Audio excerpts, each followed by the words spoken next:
В середине мая я летел на вертолете из родного поселка Брыкованск на Большую Землю.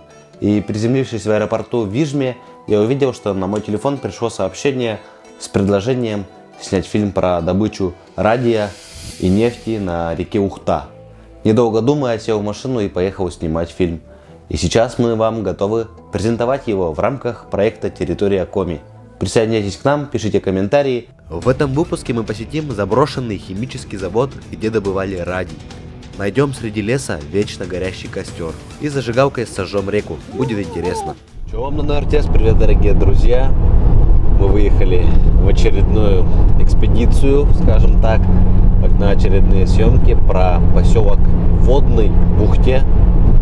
Нас там уже ждет Игорь, краевед. Честно говоря, я не знал, что тут находятся такие интересные места. И вот спасибо Игорю, Игорь. Да. Спасибо Игорю, краеведу, который... Я специалист музея Ухты, здесь подразделение на Водном. То есть продолжаю по возможности традиции прежних моих последователей, где-то собираю историю, то есть рассказываю людям об истории Водного.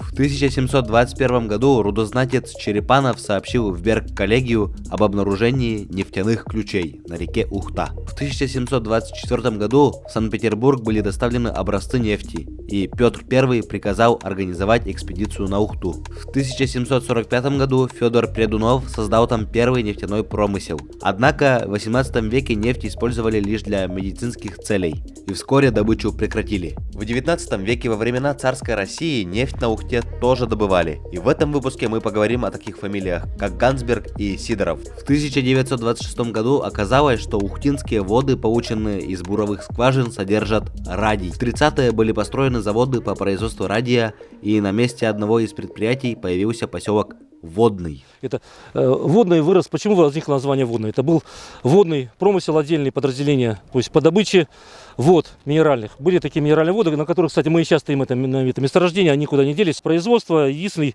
в стране, единственный в мире, единственный на планете Земля завод по производству радия из минеральной воды.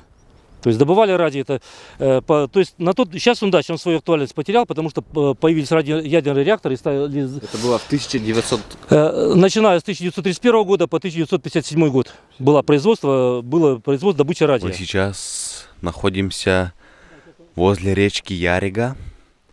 Река Ярига когда-то была соленого вкуса, но сейчас вкус уже изменился. Игорь говорит, что пресная, да, обычный вкус.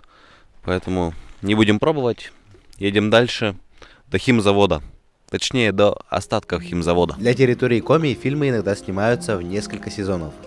Такая история случилась с Водным. Съемки начали в мае, продолжили летом, монтируется уже осенью. Летом с Игорем мы ходили до остатков химзавода. Путь был долгий, тяжелый, через лесную дорогу, переходили в речку Брод, а потом пешком, 1 километр по полю. Вопрос такой, зачем был нужен радий, да? Радий послужил научной моделью. То есть вот то, что вот мы сейчас ядерная держава, то, что мы разработали свою цепную реакцию, и мы в конце концов в 1949 году смогли произвести свой ядерный взрыв, я считаю, что в этом лежит огромный труд нашего поселка, нашего будущего поселка Водный, то есть нашего радиопромысла. За год добывали где-то порядка 12-18 грамм, и это считалось гигантское количество. Работали круглосуточно в 3 смены, при каждом химзаводе был хотя бы барак небольшой, а здесь вообще был целый поселочек.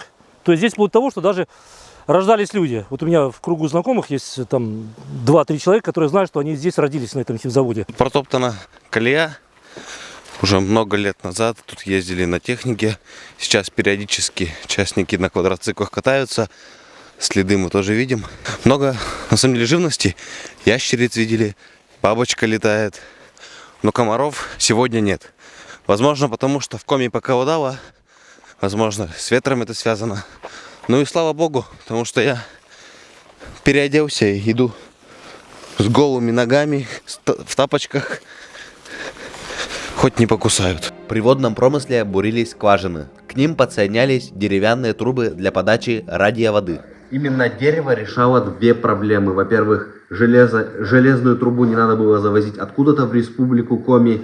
А вторая проблема была то, что в минус 40, допустим, запусти по железной воде, по железной трубе воду, она замерзнет. А тут терморегуляция происходит, и вода не замерзала, и можно было добывать круглый год. Соответственно, что вокруг химзавода было разбурено несколько десятков скважин. И вот они питали химзавод. Вот одна из скважин. То есть вот она сейчас закрыта, затампонирована.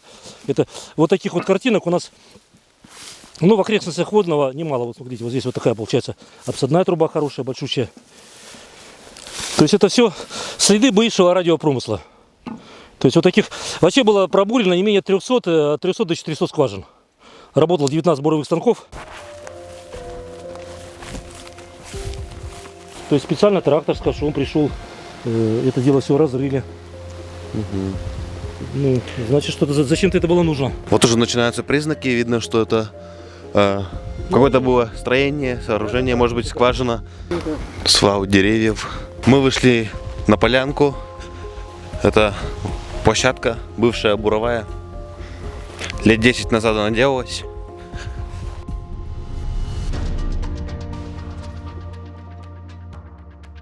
Сквозь лес мы уже видим руины 10-го химзавода. Сейчас мы подойдем на более удобное место, и там уже на него выйдем. А здесь кто-то есть? Есть! Или никого? Никого! Симпатичный завод. Такого красного цвета. Завод возле поселка Водный. Так, ну вот она у нас тут идет ступенька. Сейчас смотрим. Так, то ли оттуда. Так, наверное, отсюда. Вот он, судя по всему. О, какая красота. Какая красивая смородина прям. Просится ее скушать. Но нельзя. Как добротно строили в древние времена, что вот более 70 лет как-то все брошено. И оно умудряется сохраняться. То есть еще, как бы можно не пугаться, здесь здание было такое, скажем, административно-хозяйственное. То есть, как минимум, знаю, что здесь был красный уголок. По-моему, кинозал бы, да, представьте, сюда даже был мини-поселочек, сюда даже фильмы привозили. Вот есть такие данные, что что-то еще хозяйственное здесь было, еще точно не скажу. Но говорю к чему, что то есть именно здесь радиация, вот те, кто мерили, радиация здесь невысокая. Поэтому можно относительно безопасно здесь, ну, короткое Вот время. надо мной есть дырень, камушки висят. В любой момент может произойти обвал потолка. И что когда-то произойдет точно.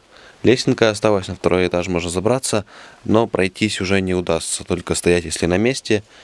И лет 10 назад вот приходили люди, тут оставляли свои подписи, вот 12-й год, 11-й год вижу.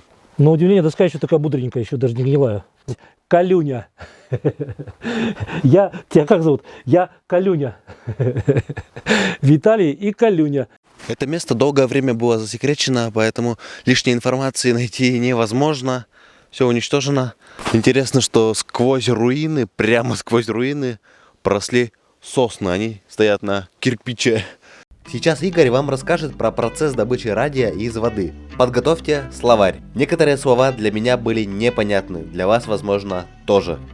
Вода собиралась со скважины, вот как мы вначале уже видели. То есть было несколько десятков скважин вокруг. Они по деревянной трубе собирались. Сначала водосборные чаны, а потом собирались уже, вот были такие гигантские чаны. Представьте, такие чаны были кубатурой по 80 кубометров. Это, в общем-то, представьте, больше железнодорожной цистерны. И вот в них уже вода смешивалась накануне, прежде чем в чан попасть, она смешивалась с дробленым гипсом. Гипс вступал в реакцию. Вода набиралась, спускалась дальше, уже там, опять же, она тоже улавливалась, не просто так спускалась, а собиралась она через активированный уголь, через мох. Когда гипс осаждался в осадок, когда, допустим, набиралось достаточное количество осадка, ну, допустим, может, там сантиметров 50-60, этот осадок уже получалась такая своеобразная паста. Она собиралась в бочки и уже выводилась все как раз на завод концентратов. И там уже вот этот осадок в специальных печах муфельных прожигался в течение нескольких часов при температуре 900 градусов. Там тоже к ним уже добавлялось другие химические вещества. Потом получался спек. Этот спек уже центрифугировали и проводилась дробная кристаллизация. И в конечном итоге, то есть конечным продуктом были соли радия. Друзья, в титрах к этому ролику я напишу слова благодарности всем тем, кто поддерживает финансово проект «Территория Коми». И если вы желаете после просмотра этого фильма поддержать нас, то тут оставлю реквизиты. И огромную, просто величайшую благодарность выражаю Сергею Вавилову, жителю поселка Водный, за то, что он согласился переправить нас по Ухте на другой берег на своей собственной лодке. А переправлялись мы к факелам. Идем по старой дороге, по той, откуда вывозили радий. Растут сосны. Я даже не представлял, что Водном так красиво. Я думал, тут совсем по-другому все выглядит. Земля возле поселка Водный богата газом. На реке в некоторых местах выходит газ. Поджигаешь, и на секунду реку обхватывает пламенем. После остановки добычи радия из незатампонированных скважин стал выходить газ. Так в окрестностях Водного образовались... Можно сказать, вечно горячие газовые факела. Вот я сколько помню, в принципе, вот мне сколько сейчас, 56 лет, я с глубокого детства помню, что эти факела горели и горели. И сейчас, то есть, горят они не менее, чем со времен водного радиопромысла. Потому что факел на самом деле такой, ну, скажем, он техники, он не сильно... Вот сейчас он, да. Да, он не такой горячий. Вот смотрите, видите. Ну, конечно, если рискуете, быстро надо. Кожа имеет свой барьер, конечно. Да. Автобус Бюсинг, куда был такой у нас дядя Штенгауэр на водном. Он специально поехал в Ленинград и пригнал трофейный, то есть мы в том числе брали трофеи из Германии, трофейный автобус пригнал на водный, его переоборудовали под газ, вот здесь, видите, написано метан. И он ходил на газу. Ну, вот подтверждение того, что вот кадр документальный, это вот у нас местечко, мы сейчас туда поедем, так называемый Назаринский перекат, ниже факел. Вот идет как раз газопровод. Газопровод идет. Были трубы металлические, где-то диаметром примерно 80 сантиметров. Я вот еще, вот река у нас очень прозрачная, приезжайте летом, сплавимся, увидите эти трубы на дне реки. История добычи радия из воды в Коми-крае сохраняется в местной достопримечательности – факел. И в нескольких десятках подобных скважин. А о добыче нефти на реке Ухта свидетельствуют памятные знаки, о которых мы расскажем подробнее. Палкой ковыряют и нюхают. Девчонки нюхают нефть. Будем ехать весело. Как пахнет нефть. Возле поселка Водный натуральные выходы нефти находятся. Вот они. Такие вязковатые, даже летом говорят жидкие. На памятнике, посвященном первооткрывателям северной нефти в поселке Водный, упомянуты фамилии Прядунов, Наговиков, Баженов, Сидоров. Михаил Константинович Сидоров, известный как вездесущий альтруист. Сидоров поддерживал Императорское русское географическое общество, финансировал исследования Новой Земли и Сибири. В 1864 году он узнал о нефти в районе Ухты и после нескольких лет добился разрешения на добычу. В 1868 году на реке Ухта пробурили первую скважину. Дело это у него не пошло. Он бурил и добывал ее чисто за счет личных средств. В конце концов он разорился. Получил инсульт и от инсульта умер. На 40 лет к этому краю был потерян интерес. Сидоров еще известен тем, что он первый, кто пустил пароходы на реку Печора. В начале 20 века, вот в районе будущего водного еще не было. То есть в этих местах была такая своеобразная нефтяная лихорадка. Очень много предпринимателей пытались добывать нефть. С Ухтой были связаны большие надежды. И даже царское правительство выделило деньги, послало такого инженера Стукачева для того, чтобы он провел исследование. Он пробурил 4 скважины. То есть одну скважину на реке Ярига, одну скважину на реке Лайоли, это время Сидью, другую скважину на реке Чуть. И вот была одна скважина на реке Ухта. Сделал вывод о том, что нефти недостаточно. И по этим выводам правительство решило не финансировать, не спонсировать эти добычу нефти. И практически все предприниматели отсюда исчезли, кроме Гансберга. Александр Георгиевич Гансберг занимался промышленным освоением Ухтинского района в начале 20 века. Мы находимся на историческом месте. Это как раз самая настоящая скважина инженера Гансберга. То есть вот был человек, фанат Ухты, который вот много предпринимателей в начале 20 века пытались здесь добывать нефть.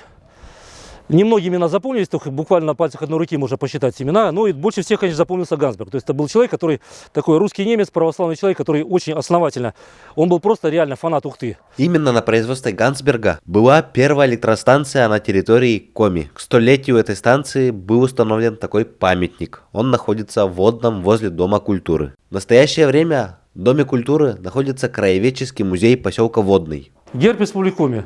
Как вы думаете, имеет ли он какую-то связь с нашими местами, с нашей рекой? Более 150 лет назад было селение Переволок. И вот здесь была, вот на этом переволоке ученый Сидоров, этнограф, нашел вот такую бронзовую фигуру. Да, вот она сейчас хранится в Тывкаре. Я сам был в музее Тывкарском. И вот эта фигура стала прообразом герба Коми. Очень интересный музей с очень интересной историей. У нас действительно поселок Водный уникальный по многим позициям. Пожалуйста, приезжайте к нам, у нас много интересного. В настоящее время в поселке Водный живет около 6000 человек. За 20 километров от поселка находится город Ухта. Места богаты полезными ископаемыми, а также историей о родном крае. И я уверен, что территория Коми вернется еще на эти земли, чтобы продолжить снимать фильм. Подписывайтесь и делитесь с друзьями. Едем дальше.